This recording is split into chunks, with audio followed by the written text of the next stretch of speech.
একটা মানুষ মারা গেলে মৃত ব্যক্তিকে কিভাবে গোসল করানো হবে, তার পদ্ধতি, সঠিক পদ্ধতিটা কি, এটা প্র্যাকটিক্যালে করে দেখানো হবে ইনশাল্লাহ। ঠিক একইভাবে তাকে গোসল দেওয়ার পরে কাফন পরানো, কাফন কিভাবে পরিধান করানো হবে এটা প্র্যাকটিক্যালে দেখানো হবে ইনশাল্লাহ। তারপরে কিভাবে জানাজা পড়তে হবে, জানাজার পরে তাকে কবরে কিভাবে রাখা হবে, এই বিস্তারিত বিষয় নিয়ে আজকের আমার আলোচনা প্লাস প্র্যাকটিক্যাল ইনশাল্লাহ। প্রথমে আমি যে আয়াতটি তেলাওয়াত করেছি সেখানে আল্লাহ সুবহানাহু ওয়া তাআলা বলছেন, কুল্লু নাফসিন যায়িকাতুল মাউত, প্রত্যেকটা নাফসকে মৃত্যুর স্বাদ গ্রহণ করতে হবে। যার প্রাণ আছে তাকে মারা যেতে হবে। ওয়া ইন্নামা তুওয়াফাউনা উজুরাকুম ইয়াউমাল কিয়ামা, এবং প্রত্যেককেই তার পরিপূর্ণ প্রতিদান দেওয়া হবে পরকালে, কিয়ামতের দিন। তারপরে আল্লাহ বলছেন, ফামান যুহজিহা আনিন নার ওয়া উদখিলাল জান্নাহ ফাকাদ ফাজ। পৃথিবীর বুকে আমরা যে যতই সফলতা অর্জন করি না কেন, এটা কিন্তু চূড়ান্ত সফলতা নয়। পৃথিবীর বুকে আমরা যে যতই সফলতা অর্জন করি না কেন, এটা চূড়ান্ত সফলতা নয়। চূড়ান্ত সফলতা হচ্ছে পরকালীন সফলতা। সেই ব্যক্তি চূড়ান্ত সফল ব্যক্তি যে পরকালে গিয়ে নিজেকে জাহান্নাম থেকে বাঁচিয়ে জান্নাতে প্রবেশ করালো, এই ব্যক্তি হচ্ছে চূড়ান্ত সফল। এবং এটা এমন একটা সফলতা যে এই সফলতা অর্জন করার পরে আর কোনো রকমের অসফলতার যে গ্লানি সেটা আপনাকে আর বহন করতে হবে না, আপনি একদম চূড়ান্ত সফল হয়ে যাবেন তখন।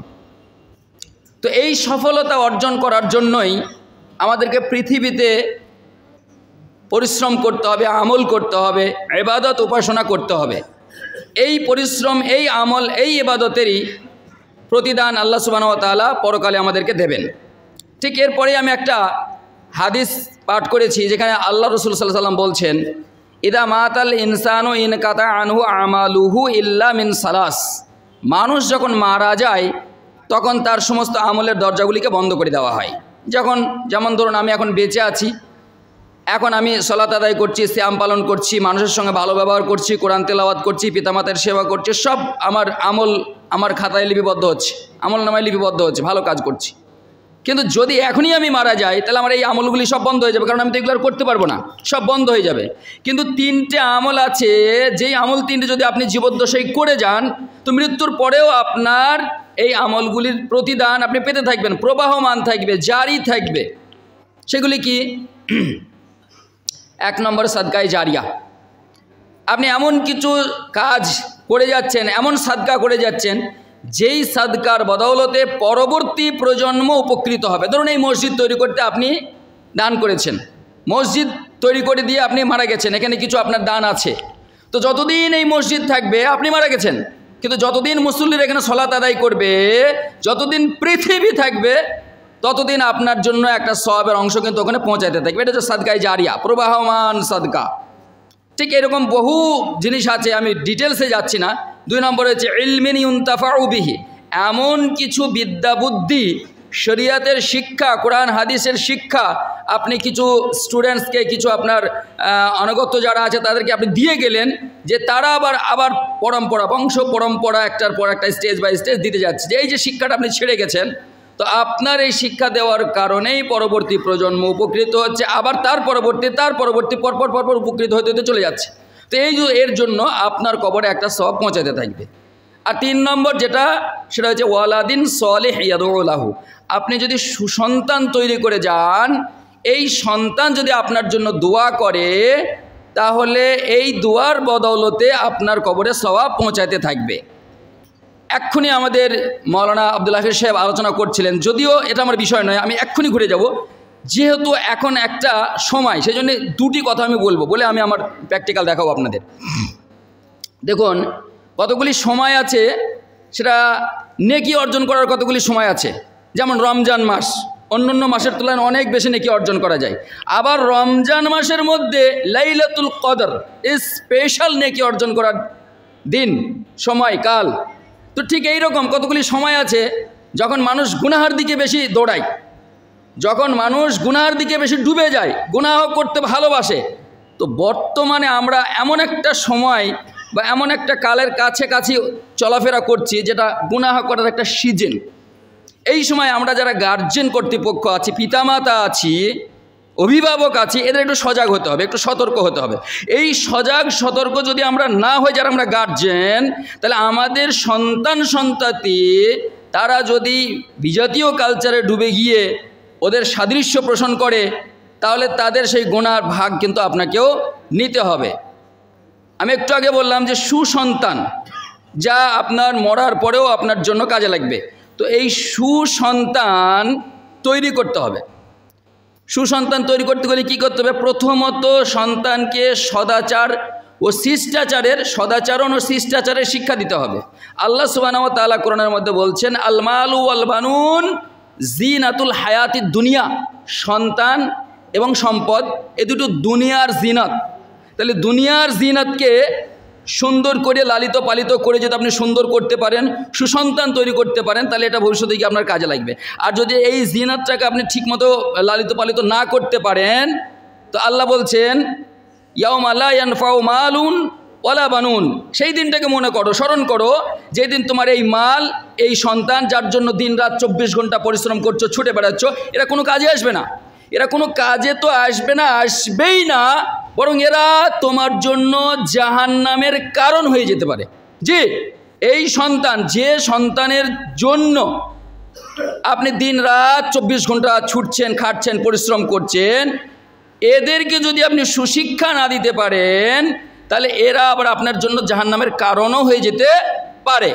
মনে করুন আপনি ফজরের নামাজে যাচ্ছেন, আপনার বাচ্চা, আপনার ছেলে, আপনার মেয়ে ঘুমিয়ে আছে, রাত্রি 12টা-1টা পর্যন্ত জেগে পড়াশোনা করেছে, তাই ফজরের নামাজে আপনি তাদেরকে আর জাগাইলেন না, না অনেক রাত পর্যন্ত পড়াশোনা করেছে, জাগানোর দরকার নাই, তারা একটু রেস্ট নেক, বিশ্রাম নেক, ঘুমাক, সকালে উঠে আবার পড়বে। এই যে কাজটা আপনি করলেন, আপনার দৃষ্টিভঙ্গিতে খুব ভালো কাজ করলেন, কিন্তু শরীয়তের দৃষ্টিভঙ্গিতে, হাদিস কোরআনের দৃষ্টিভঙ্গিতে আপনি ওকে আগুনে পুড়িয়ে দিলেন, এবং নিজের জন্যও ও আপনার জন্যও ক্ষতিকর হয়ে গেল। ওই বাচ্চাটা, ওই ছেলেটা, ওই মেয়েটা যাকে আপনি ফজরের নামাজের সময় জাগাননি, যে ঘুমিয়েছিল আপনি জানতেন, অথচ আপনি নামাজ পড়ে আসলেন মসজিদে গিয়ে, ওই বাচ্চাটাই সেদিনকে আল্লাহর কাছে গিয়ে আপনার বিরুদ্ধে অভিযোগ করবে যে ইনি আমার বাবা ছিলেন পৃথিবীতে, আমি ঘুমিয়ে থাকতাম, ফজরের নামাজ আমাকে জাগায় তো, নামাজ পড়ার জন্য আমাকে নিয়ে যেত না, আমাকে বলতো না। ঠিক একই কথা আপনাকে আমি এই মৌসুমের জন্য বলবো, আপনারই সন্তান, আমারই সন্তান গান ডিজে বক্স নিয়ে একবার, এই যে এখন যে সিজনটা চলছে, 1 জানুয়ারি বলছিলেন মৌলানা সাহেব, 1 জানুয়ারি, 31 ডিসেম্বর, আরও অনেক নাম আছে আমি জানি না, এই সমস্ত নামগুলো দিয়ে পৌষ মাস, বিভিন্ন রকমের নাম দিয়ে যে ডিজে বক্স বাজিয়ে গান বাজনা ধুমধাম করে হচ্ছে, আর বেলাল্লাপানার কোনো সীমা থাকছে না, এগুলো থেকে যদি আমরা আমাদের সন্তানদেরকে না রুখি, তাহলে এই সন্তানই কিন্তু আমাদের জন্য ক্ষতিকর হয়ে যাবে। এই সন্তানই সেদিন আমাদের বিরুদ্ধে আল্লাহর কাছে গিয়ে নালিশ করে আমাদের কিন্তু টেনে জায়গায় পৌঁছিয়ে দেবে। অতএব আমাদেরকে একটু সতর্ক হতে হবে। আমি শুধু এইটুকুই বলছি যে এই মৌসুমটাকে একটু সতর্ক থাকুন, ছেলে মেয়েদেরকে নিষেধ করুন এসব কাজ থেকে, নিজেরাও দূরে থাকুন এবং ছেলে মেয়েদেরকেও এই সমস্ত কাজ থেকে একটু দূরে রাখার চেষ্টা করুন। আল্লাহ আমাদের সকলকে তৌফিক দান করুন। এই কাপড়গুলো একটু দিন। আচ্ছা, কাপড়গুলো থাক। আচ্ছা, আমি এটা বাদ দিলে হবে তো? এটা দিয়ে হবে তো সবটা? না এটা লাগবে, এই মাইকটা লাগবে?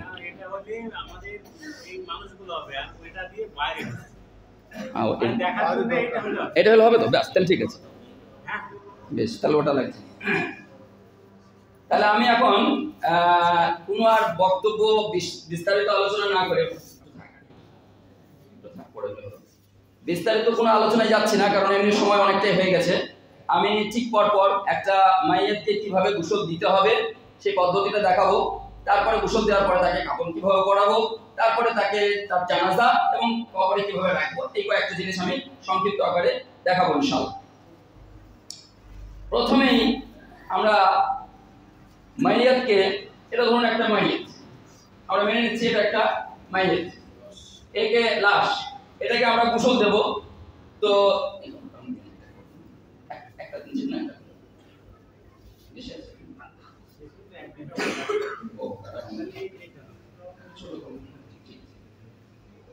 ধরুন তার যে লজ্জাস্থান মানে নাভি থেকে এই হাঁটু পর্যন্ত আমরা একটা কাপড় দিয়ে এরকম ঢেকে দেবো। প্রথমে একদম ডিটেলসে একটু বলছি আর কি। তার লজ্জাস্থানটা আমরা ঢেকে দেবো, 7-8টা যেটা হাঁটু থেকে নাভি থেকে হাঁটু পর্যন্ত অংশটা আমরা ঢেকে দেবো। তারপরে তার যে পোশাকটা, সে তো আর উলঙ্গ অবস্থায় মারা যায়নি, সে একটা পোশাক পরিধান অবস্থায় মারা গেছে, সেই পোশাকটাকে খুলবো। সেই পোশাকটা খোলার সময় যেন তার সতরটা না দেখা যায়, সেই জন্য আমরা এক্সট্রা একটা উপর থেকে কাপড় দিয়ে দেবো। এবার উপরে কাপড়টা যদি এমন পোশাক হয় প্রথম খুলে সহজে খুলে নেওয়া যায় তাহলে খুলে নেবেন। কিন্তু এমন পোশাক যদি হয় যেটা খোলা সম্ভব হচ্ছে না, খুলতে গিয়ে হাতটা বেঁকে যাচ্ছে, কষ্ট হচ্ছে, মুখটাকে মেয়েকে কষ্ট দেওয়া হচ্ছে, এমন যদি হয় ওটা ক্যাঁচি দিয়ে কেটে দেবেন, কেটে ওটাকে খুলে নেবেন। যদি সুবিধাজনক হয় তাহলে কাটা দরকার নাই, অপচয় দরকার নেই, খুলে নেবেন। কিন্তু খোলা না যায় সেক্ষেত্রে কাটতে বললাম। ঠিক একইভাবে পিছনেরটা হাত দিয়ে এখানে টেনে ওটা খুলে নেওয়া যায়। খুলে নেওয়া হয়ে গেল। এবার গোসলের জন্য রেডি হয়ে গেল রাস্তা, মানে তার যে পোশাকগুলো ছিল সেগুলো খুলে দিয়েছি, সদর ঢেকে রেখেছি, এবার এটা গোসলের জন্য রেডি হয়ে গেছে।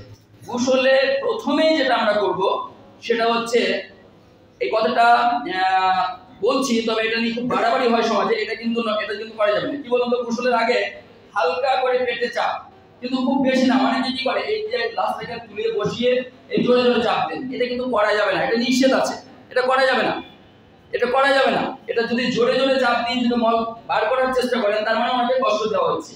আর হাদিসে এসেছে মৃত ব্যক্তির হাড় ভাঙা জীবিত ব্যক্তির হাড় ভাঙার সমতুল্য। একটা জীবিত ব্যক্তির যদি হাড় আপনি ভেঙে দেন তাহলে গুনাহগার হবে কিনা?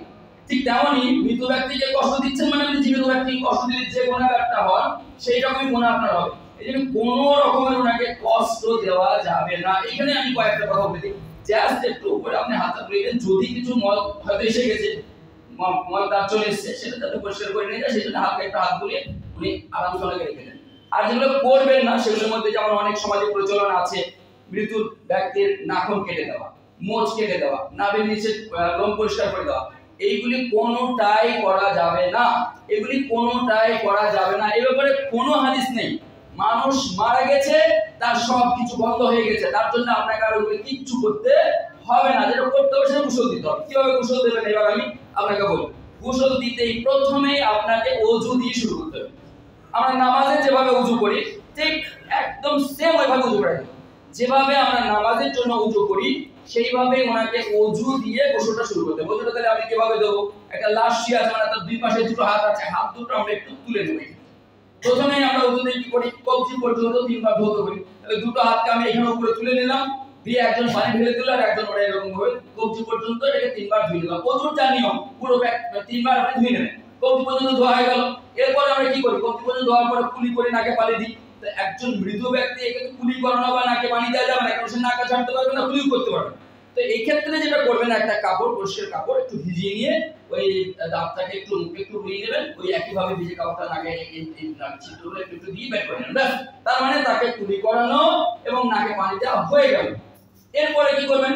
এরপরে পুরো মুখমণ্ডলটা, এই মুখমণ্ডলটা আপনি হাতে করে পানি দিয়ে পুরো মুখমণ্ডলটাকে ভালো করে 3 বার ধুয়ে দিন।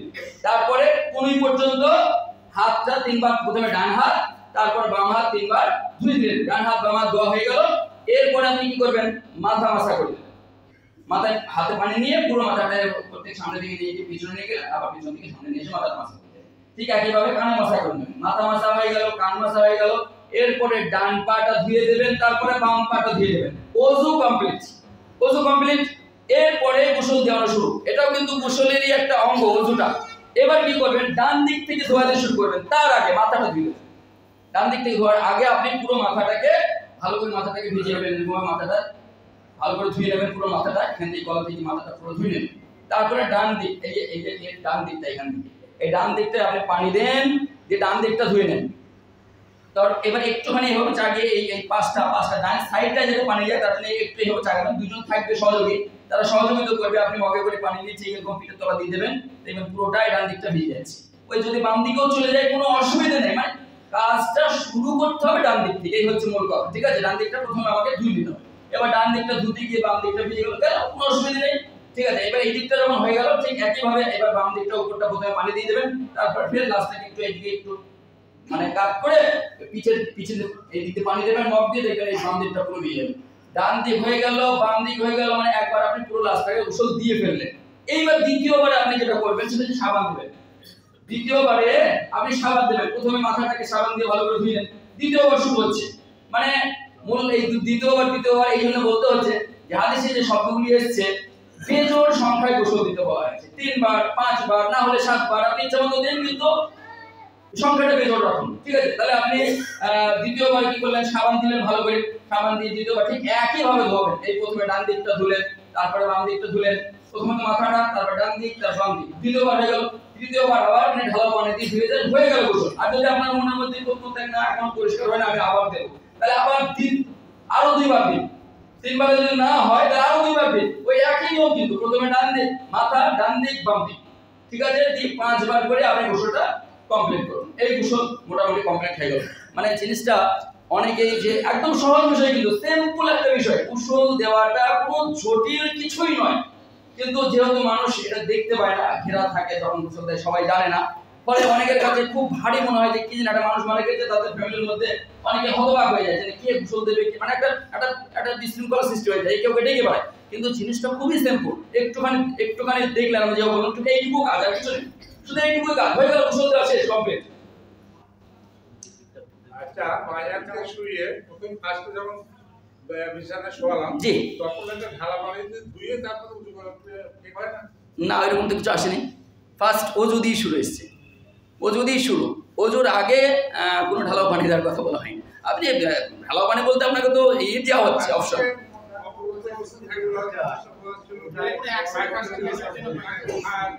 দাঁড়ান, হ্যাঁ বলেন। সেটা তো আমার আপনার একটা নিজস্ব ব্যক্তিগত মত হচ্ছে, ঠিক আছে? আপনার আমার হয়তো ভালো লাগছে, কিন্তু দেখুন হাদিস যেটা বলছে, আপনার যদি 3 বারের পরেও তৃপ্তি না হয়, মনে হয় যে না পরিষ্কার হয় না, আমি ধোবো, তো আপনাকে দিচ্ছে তো 5 বার করুন, না হলে 7 বার করুন, আপনি তো পাচ্ছেন সুযোগ। ফলে আগেই কিছু করবো এরকম আমার মনে হয় না ভাবাটাই ভালো। যেভাবে আল্লাহ রসুল বলেছে সেই পদ্ধতিতে চলাটাই বেটার হবে। নোংরা কিছু লেগে আছে দেখতে পাচ্ছেন, তাহলে সেটা ধুয়ে দেন।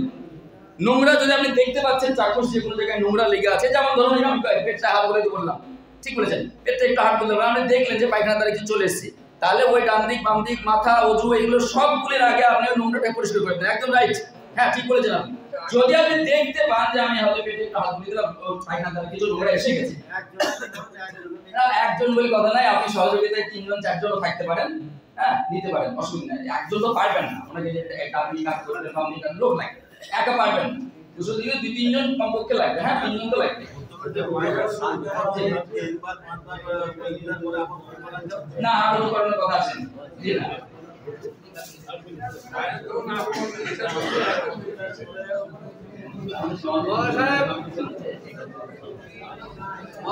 জি, উজু দেওয়ার ব্যাপারে কেউ বলে দাবির উপর থেকে একজন,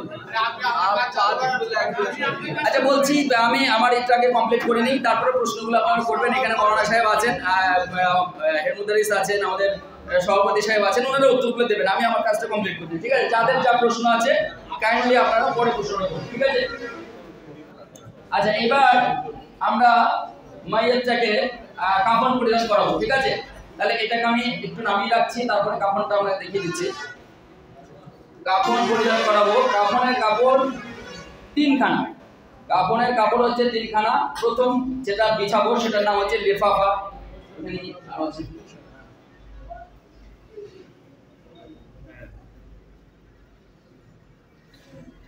পুরুষ এবং মহিলার ক্ষেত্রে উভয় ক্ষেত্রে 3টি কাপড় লাগবে। জি জি জি, এই 5 কাপড় আছে, এটা 5 কাপড় আছে, আপনারা বলছেন তো উনি তো দেখাচ্ছেন। আচ্ছা এটা হচ্ছে দেখেন, এটাকে আমরা আমাদের হাদিসের ভাষায় লিফাফা বলছি, একটা বড় চাদর, ঠিক আছে? এটা আমি প্রথমে বিছিয়ে নিলাম, সেই যেটা মানে আমরা খাটুলি যেটাকে বলি বা খাটুলি, সেখানে প্রথমে বিছিয়ে নেবো। ওটা এক জায়গায় গোসল দেওয়া হয়েছে, এটাকে আমি বিছিয়ে নেবো প্রথমে 1 নম্বর লিফাফা, তারপরে এই জারটা আসবে।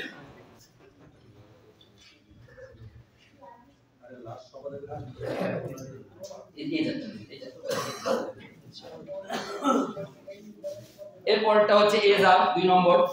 এইগুলো দেখুন আমরা একটু ছোট বড় করে কেটেছি, জরুরি নয়।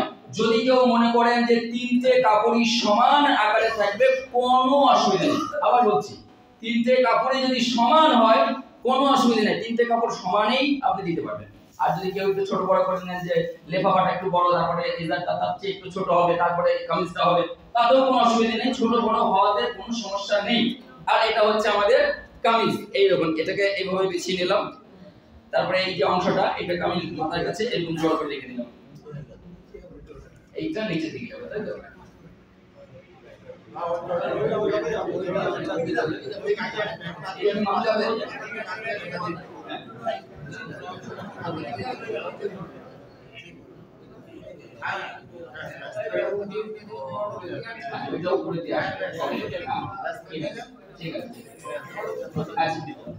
এইটা বড় অংশটা যেহেতু উপরে লাশের উপরে উঠবে সেজন্য বড়টা ওইদিকে থাকবে, ঝুলে থাকছে, জায়গা ওইখানে জড়ো হয়ে থাকবে, ঠিক আছে? হ্যাঁ, ওটা জড়িয়ে থাকবে। এখন যেহেতু জায়গাটা সংকীর্ণ তার জন্য ঝুলে গেছে, অসুবিধা নেই। এই তিনখানা কাপড় আমার বিছানো হয়ে গেল। এবার এইটাকে ধরুন এইভাবে ঢাকা অবস্থাতে আমাকে নিয়ে যেতে হবে, মানে সতর্কটাকে আমি সেভাবেই নিয়ে যাচ্ছি, নিয়ে গিয়ে এটাকে আমি ধরুন এরকম শুয়ে দিলাম। এবার এই কাপড়টাকে তো আমি সরাসরি সরাতে পারবো না, এটা সরানোর জন্য প্রথমে ওই কাপড়গুলো তুলতে হবে, তারপরে কিন্তু এটাকে আমি সরাতে পারবো। এটা আমার থাকছে ঢাকায়, ঢাকা থাকছে এরকম অবস্থা থাকবে। এইবার এইরকমই মাথার এই যে কামিজ যেটাকে কাটা আছে, এই কাপড়টা দিয়ে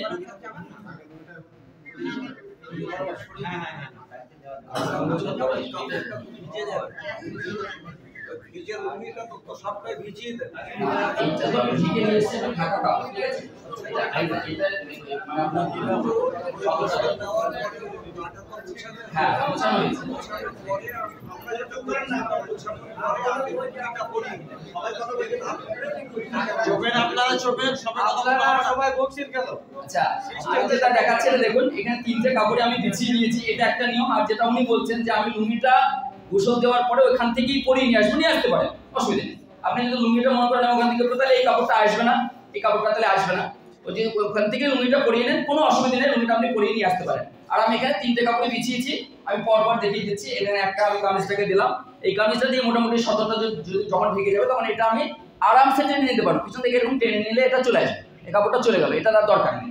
এটা যখন চলে আসবে এইবার আমি ডান দিক থেকে প্রত্যেকটা কাপড়কে ফোল্ড করে দেবো।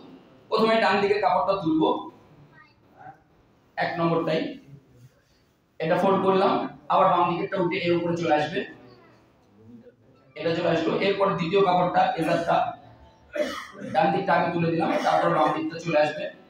সেম লাস্ট লেফাফাটাও ডান দিকটা তুলে দিলাম, তারপর বাম দিকটা চলে আসবে। এইবার এখানে যেটা হওয়া উচিত ছিল, আমাদের তিনটে মানে বাঁধার জন্য যে কাপড়গুলি কাটা হয় সেগুলো থাকা দরকার ছিল, কিন্তু এটা নেই। ধরো আমি ওটা এই কাপড়গুলো যখন বিছিয়েছি তখনই আগে ওই তিনটে, একটা পায়ের দিকে, একটা মিডল পয়েন্টে এবং একটা মাথার দিকে ওই বাঁধার ইগুলো থাকতো, ঠিক আছে? সেটা এখন নেই বলে আমি দেখা করলাম না, তো সেটা তখন কি করবো, তখন এই পায়ের এই ট্র্যাকটা এখানে বেঁধে দেবো, মিডলটা একটু হালকা করে এখানে জড়িয়ে একটু বেঁধে দেবো, আর এখানে একটা মাথায় এখানে একটা বেঁধে দেবো। তাহলে আমার কাফন পরানো কমপ্লিট হয়ে গেল। এই কাফন পরানোর পরেও যদি কোনো ঘনিষ্ঠ আত্মীয় কেউ মনে করে যে আসলে লেটে কিছু একটু দেখবো, আপনি দেখাবেন, আপত্তিকর নেই। অনেক সময় দেখানো হয় না, না কাপড় পরানো রেখেছে না দেখানো যাবে না, না এমন কোনো ব্যাপার নেই, গুনাহ হবে না, না জায়েজও নয়, দেখাইতে পারেন। সেরকম ঘনিষ্ঠ আত্মীয় যদি এসে থাকে দেখতে চাই, দেখতে পাবে, অসুবিধা নেই। আচ্ছা, এই কাপড় পরানো কমপ্লিট হয়ে গেল। এরপরে আমাদেরকে যেটা করতে হবে জানাজা, কাফনের পরে আমাদেরকে জানাজা করতে হবে। তো জানাজার ক্ষেত্রে যদি পুরুষ হয় তাহলে দাঁড়ানোর জায়গাটা হবে মানে বুকের দিকে, বুক সোজাসুজি, সিনা বরাবর দাঁড়াতে হবে। আর যদি মহিলা হয় তাহলে মাজার কাছে দাঁড়াতে হবে, কোমর সোজাসুজি করে দাঁড়িয়ে গেল। এবার আমাদের জানাজার তাকবীর হচ্ছে 4 তাকবীরে জানাজার সালাত হবে। খুব সংক্ষেপে যদি বলি, প্রথম তাকবীর আল্লাহু আকবার বলে সূরা ফাতিহা, আউযু বিল্লাহি বিসমিল্লাহ পড়ে সূরা ফাতিহা, তার সঙ্গে একটা যে কোনো ছোট সূরা পড়বেন। প্রথম তাকবীর আল্লাহু আকবার বলে সূরা ফাতিহা এবং সেই সঙ্গে যে কোনো একটা সূরা আপনি আপনার পছন্দমতো পাঠ করবেন। তারপরে আবার দ্বিতীয়বার আল্লাহু আকবার বলে দরুদে ইব্রাহিম, যেটা আপনারা সালাতে আদায় করেন, আল্লাহুম্মা সাল্লি আলা মুহাম্মাদি ওয়া আলা আলিহি, এটা পুরোটা পড়বেন। তারপরে তৃতীয় তাকবীর আল্লাহু আকবার বলে মাইয়িতের জন্য জানাজার যে দোয়াগুলি আছে, আল্লাহুম্মা গফির লিহাইয়িনা ওয়া মাইয়িতানা, এটা করতে পারেন। আল্লাহুম্মা গফির লাহু ওয়ারহামহু ওয়া'আফিহু, এটা করতে পারেন। আপনার ইচ্ছামতো আপনি মাইয়িতের জন্য এই দোয়াগুলি পাঠ করেন। তৃতীয় আর চতুর্থবার আল্লাহু আকবার, চতুর্থ তাকবীরে আল্লাহু আকবার বলে আসসালামু আলাইকুম ওয়া রাহমাতুল্লাহ, আসসালামু আলাইকুম ওয়া রাহমাতুল্লাহ। এই সালাম একদিকে ফিরলেও হবে, দুদিকে ফিরলেও হবে, কোনো অসুবিধা নেই। সৌদি আরবের প্রচলন শুধুমাত্র একদিকে আছে, যারা হজ করে এসেছেন তারা জানেন যে সৌদি আরবে জানাজার নামাজে শুধুমাত্র একদিকে সালাম ফেরায়, কোনো অসুবিধা নেই। একদিকেও করতে পারেন। আমাদের দেশে যেহেতু দুদিকে প্রচলন আছে, এখানে আপনি নতুন করে ফিতনা তৈরি করতে যাবেন না, আপনি দুই দিকেই করবেন। জাস্ট বলে দিলাম যে একদিকে দুদিকে দুটোই সহি আছে, অসুবিধা নেই। এবার জানাজা কমপ্লিট হয়ে গেল। এবার জানাজার পরে আমরা লাশ নিয়ে যাব কবরস্থানে এবং কবরে সেটাকে রাখবো। কবরে রাখার সময় আমাদের একটা জিনিস হয়, আমরা ধরুন এটাই ধরুন একটা কবর, এটা কবর, তো আমরা লাশটাকে নিয়ে এসে এই পাশে রেখে দিই, দিয়ে এই কবরের এই যে পাশের যে এটা থাকে আমাদের রেলিংটা, এটাকে খুলে দিই, সহজে এরকম নামিয়ে দিই। কিন্তু সিস্টেম এটা না, লাশটাকে নামাইতে হয় পায়ের দিক থেকে এরকম মাথায়। কবরের এই ধরুন কবর, আমরা তো নিয়ে এসে পাশে রাখি, এই পাশে না, কিন্তু এইখান থেকেই নামাইতে হবে, এইখান থেকে এরকম সোজা নামিয়ে দিতে হবে। এটা হচ্ছে কবরে। এইবার কবরে রাখবেন যখন, তখন যে আমাদের একটা ভুল হয়, সেটা কি বলুন তো, মানে আমরা কিবলামুখী করে রাখতে বলা হয়েছে, লাশকে কিবলামুখী করে রাখতে বলা হয়েছে। তো কিবলামুখী মানে শুধু মুখটা ঘোরানো কিন্তু নয়, শুধু মুখটা বা ঘাড়টা ঘোরানোর উদ্দেশ্য নয়, এটা কিন্তু আমাদের প্রচলন আছে, এটা আমাদের শুধরাইতে হবে। কিবলামুখী মানে থেকে পুরো কাত করে শুয়ে হবে, ডান কাঁধে আমরা শুয়ে থাকি, মুর্দা লাশটাকে কবরের ঠিক ডান কাঁধে শোয়াতে হবে, মানে তার মুখমণ্ডল এবং এই পুরো শরীরটাই যেন কিবলামুখী হয়ে থাকে, এটা করতে হবে। এটার জন্য যদি কবরটা খনন করার সময় একটু এইটা মানে ঢালু করা হয়, উপরে দেখতে পেরে তাকে পিঠটা ওখানে লাগিয়ে দিলে একদম খুব ভালো হয়। যারা কবর খনন করেন তারা এটাকে প্রচলনটাকে, যে প্রচলনটা আমাদের আছে একদম সমান করে নিচে সমান হয়ে থাকে, যে আমরা ঠিক করে শুয়ে দিয়ে শুধু মাথাটা এরকম ঘুরে দেওয়ার সময় ঘাড়ে লাগে, এটা করা যাবে না। বরং আপনি এরকম করুন, যারা কবর খনন করেন তারা একটা সাইডকে একটু উঁচু রাখুন আর বাম সাইডকে নিচু রাখুন, যাতে তাকে এরকম হেলান দিয়ে দেওয়া যায় এবং সে পুরোপুরি ভাবে কিবলামুখী হতে পারে। আর যদি এটা না হয়ে থাকে তো একদম কবরের এক সাইডে ওকে লাগিয়ে দিন, দিয়ে পুরোপুরি ডান কাঁধে শুয়ে দেন এবং সে যেন কিবলামুখী হয়। এটা কিন্তু আমাদের সমাজে নেই, এই প্রচলনটা নেই, মানে ওই ঠিক করে শুয়ে দেওয়া হয় আর শুধু মুখটা একটু ঘুরিয়ে দেওয়ার চেষ্টা করা হয়, কিন্তু ঠিক নয়। এটাকে আমাদের সঠিক করার চেষ্টা করতে হবে। আল্লাহ আমাদের সকলকে বোঝার তৌফিক দান করুন। আচ্ছা, জানাজার নামাজ জাহেরি না বাতিনি, একটা প্রশ্ন। এবার কয়েকটা প্রশ্ন আসলে আমি উত্তর দিয়ে নেমে যাচ্ছি, হয়ে গেছে আমার। তো জানাজার নামাজ জাহেরি এবং বাতিনি দুই রকম ভাবেই পড়া যাবে। জানাজার নামাজ জাহেরি এবং বাতিনি দুই রকম ভাবেই পড়ানো যাবে। বাতিনি অনেকে, বেশিরভাগ ওলামায়ে বাতিনি পড়া মানে আস্তে আস্তে কিরাতগুলি দোয়াগুলি সব আস্তে আস্তে পড়াটাকে উত্তম বলেছেন, কিন্তু তার মানে এই নয় যে জাহেরি পড়াই যাবে না, জাহেরি অবৈধ না। জাহেরি পড়াটাও বৈধতার প্রমাণ স্বরূপ আপনাদের আমি বলি, ইবনে আব্বাসের রিওয়ায়াত আছে, ইবনে আব্বাসের আমল আছে, উনি জাহেরি পড়েছেন।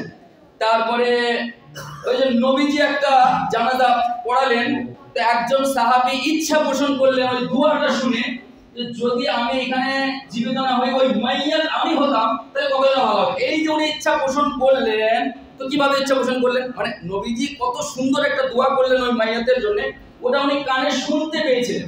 তো শুনতে তখনই বললেন জোরে বলবো, তাহলে জোরে বলাটা বৈধ, এটা আমরা এখান থেকে বুঝতে পারছি।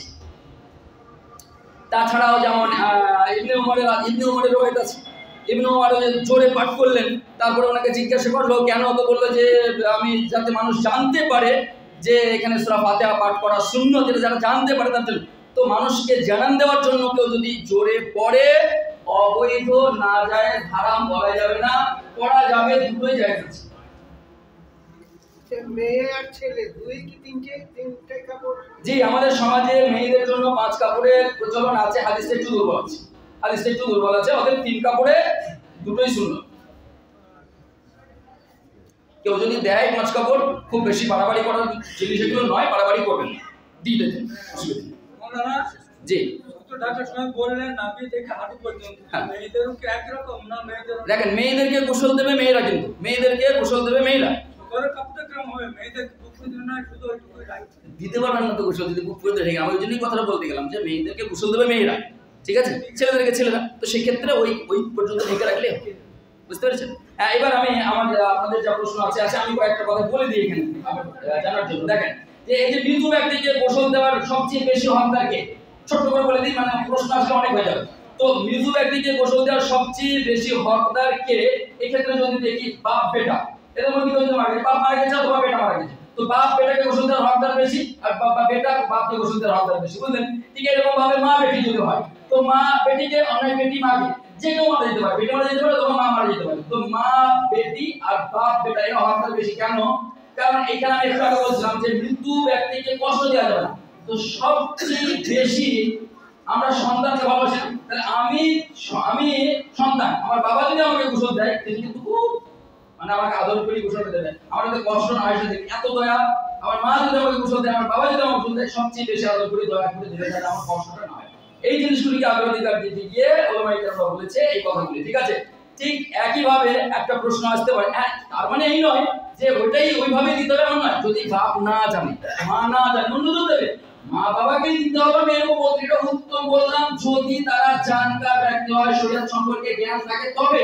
যদি তার গোসল সম্পর্কে ধারণাই নেই তাহলে মা বাবা দেবে কেন? যে তার ধারণা ভালো আছে, যিনি জ্ঞানী মানুষ তিনি দেবেন, তিনি হকদার। ঠিক আছে, এরপরে স্বামী স্ত্রী একে অপরকে গোসল দিতে পারে কিনা? স্বামী স্ত্রী একে অপরকে গোসল দিতে পারে। স্বামী মারা গেছে, স্ত্রী যদি বলে আমি গোসল দেবো, দিতে পারবে? অথবা স্ত্রী মারা গেছে, স্বামী বলছে আমি গোসল দেবো, দিতে পারবে? জি পারবে, জি পারবে। এটা একটা সমাজের প্রচলন আছে, পারবে না।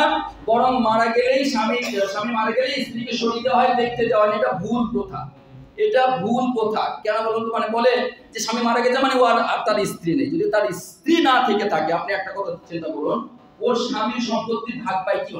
আরে স্ত্রী হিসাবে তো ভাগটা পায়। তো যখন মারা গেল তখন যদি স্ত্রী না থাকে ভাগ পাবে কেন? না পাওয়ার কথা। ফলে এগুলো একটু মানে আমাদের সমাজে আছে প্রচলনগুলো, এগুলোকে সরাতে হবে। একে অপরকে গোসল দিতে পারবে এর অনেকগুলো দলিল আছে, আমি বলছি। দেখেন, হযরত ফাতেমাকে গোসল দিয়েছিলেন কে? তিনার স্বামী হযরত আলী। ইয়েস, তিনার স্বামী হযরত আলী গোসল দিয়েছিলেন। তাহলে একজন সাহাবী আল্লাহর রাসূলের মেয়েকে গোসল দিচ্ছে আল্লাহর রাসূলের জামাই, এর চেয়ে বড় দলিল আর কি চাই? এই একটা গেল। তারপর আমাদের প্রথম খলিফা হযরত আবু বকর তিনার স্ত্রীকে ওসিয়ত করে গিয়েছিলেন যে আমি যদি আগে মারা যাই তুমি আমাকে গোসল দিও। হযরত আবু বকর প্রথম খলিফার কথা বলছি। তারপরে নবীজির কথা শুনুন, নবীজি হযরত আয়েশাকে বলেছিলেন আমি যদি আগে মারা যাই তুমি আমাকে গোসল দিও, আর তুমি যদি আগে মারা যাও আমি তোমাকে গোসল দেব। এগুলো সবই দলিল। ফলে স্বামী মারা গেলে স্ত্রী গোসল দিতে পারবে, বরং গোসল দেওয়ার হকদার বেশি। একইভাবে স্ত্রী মারা গেলে স্বামী তার গোসল দেওয়ার হকদার বেশি, যদি সে শরিয়া সম্পর্কে জানকার হয়, যদি ধৈর্য সহকারে গোসল দিতে পারে তবে। ধৈর্য নেই, দিতে পারছে না বা জানে না, সে দেবে না, অন্যজন দেবে। এই হচ্ছে কথা। একা দেবে না, একা দেবে না, একা পারবেও না, সঙ্গে সেরকম মহরম ব্যক্তি নেবে। পুরুষ মারা গেলে পুরুষ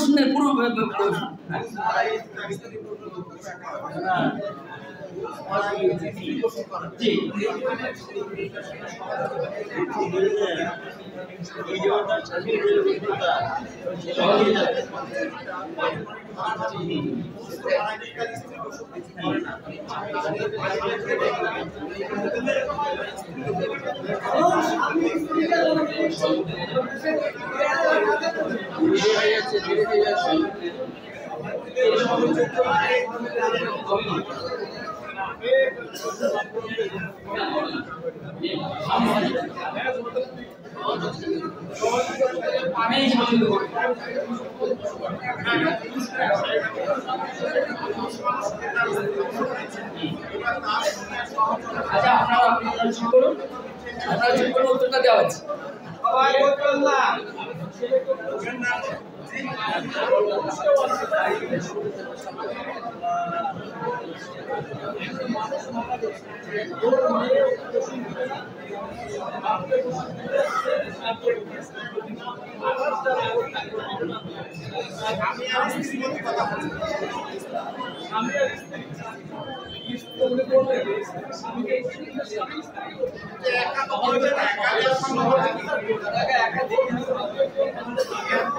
সহযোগী ছেলে থাকতে পারে, আমাকে খুব ঘনিষ্ঠ যারা না থাকতে পারে, কি হয়েছে? বাবাকে গোসল দিতে ছেলে থাকতে পারবে না? কথা হলো, বাবাকে গোসল দিতে ছেলে থাকতে পারবে না? আশ্চর্য কথা বলেন। আমি তো নিজের কথা বলছি না, আপনাকে আমি প্রমাণ দিচ্ছি, আপনি হাদিস বলছি, আপনি উঠতে যাচ্ছেন কেন? আমার বাবাকে গোসল দিচ্ছে আমার মা, আমি থাকতে পারবো না? কেন পারবো না? আমার মাকে গোসল দিচ্ছে আমার বাবা, আমি বেটি, আমি থাকতে পারবো না? আশ্চর্য কথা বলেন।